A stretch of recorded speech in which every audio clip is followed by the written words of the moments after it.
thank you for bringing this, Bear. I think the kids will like it. Thank you so much. Oh, hello, hello. Welcome, friends. I'm Miss Patty of the Warren Newport Public Library in Gurnee. Thank you for stopping by. You've come at the perfect time. I'm going to read a book to our friends, Elephant and Piggy and the Pigeon from the Mo Willems books. And we have a very special guest tonight for a sleepover. What kind of animal is this? What color is he? He's brown. He's a brown bear. And he brought a book for me to read tonight. Are you in this book? Oh, yes, he says he is. Okay. Well, let's snuggle you in here. Everybody scooch over. Okay. This is the book. Oh, yes, he's right on the cover. This book is called The Bear Snores On. And maybe you've read this before. Maybe I've read it to you. Now look, inside the cover, what season is it here? Can you tell? Winter. Looks like it's snowing.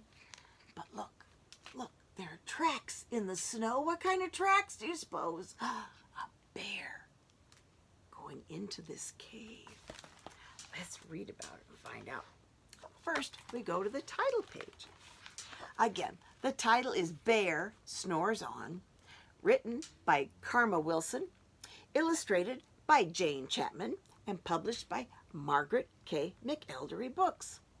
And this team of Karma Wilson and Jane Chapman, they've written a lot of books together.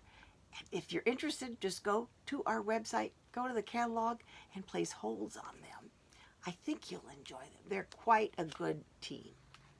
And so it begins.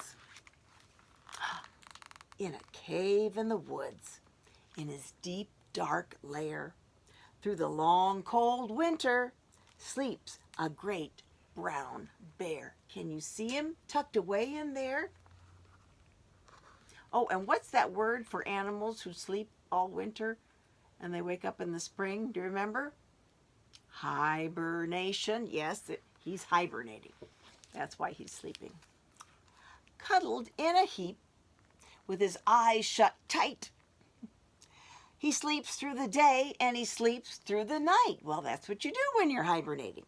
The cold winds howl and the night sounds growl, but the bear snores on. Can you make a snoring sound? And can you say it with me? We'll be repeating this a lot in the book, but the bear snores on. Very good. Okay, oh, he's got company. An itty-bitty mouse, pitter-pat tiptoe, creep-crawls in the cave from the fluff, cold snow. Mouse squeaks, too damp, too dank, too dark.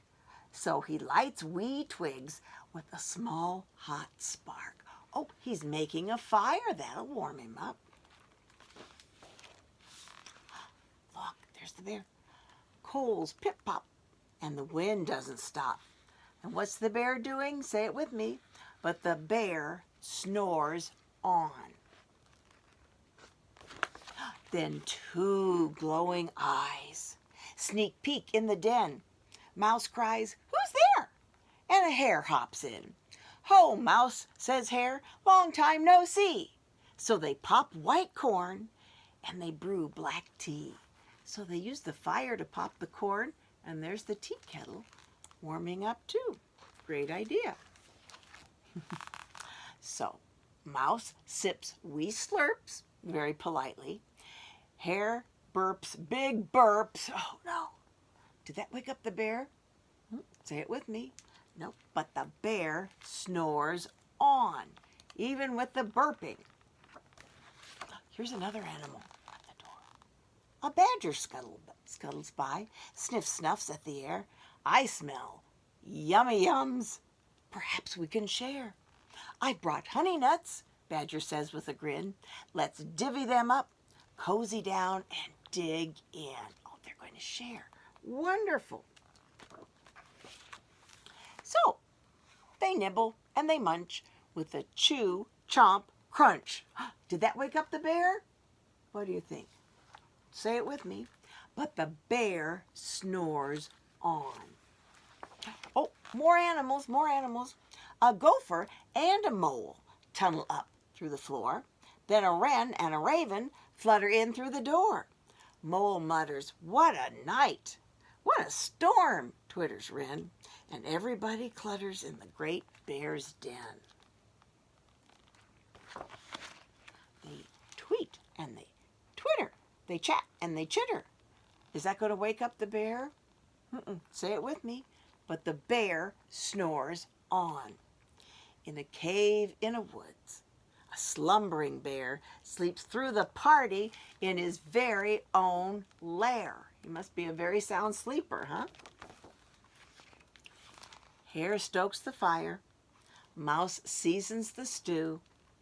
Then a small pepper fleck makes the bear go, achoo! Of course, we know when we sneeze, we use our elbow, right? Achoo! This is the bear in the story. The bear, he blows and he sneezes and the whole crowd freezes. What do you think's going to happen? Are they going to be eaten by the bear? And the bear wakes up. Bear snarls and gnarls. He roars and rumbles. He jumps and stomps. Bear growls and grumbles. Oh, no. You snuck in my lair, and you've had all the fun. But me, I was sleeping, and I have had none. And he whimpers, and he moans, and he wails, and he groans. But the bear blubbers on. It's very sad. He feels kind of left out. But Mouse squeaks, "Don't fret. Don't fuss. Look, see, we can pop more corn and we can brew more tea." Bear gulps and gobbles. He sighs with delight. Then he spins tall tales through the blustery night. When the sun peeks up on a crisp, clear dawn, Bear can't sleep, but his friends snore on. The end. It was a very good story, Bear. Very good story. Again, look at the catalog. You can place this on hold and other of the Jane Chapman books and Karma Wilson. So before we go, Bear, we'd like to sing Twinkle, Twinkle, Little Star. So will you join us, please? Okay, here we go. Sing loudly. Twinkle, twinkle, little star, how I wonder what you are. Up above the world so high, like a diamond in the sky. Twinkle, twinkle, little star, how I wonder what you are. Very good. I hope you have sweet dreams. Thank you for stopping by. Always remember and never forget that I miss you and that I love you. Until next time, good night.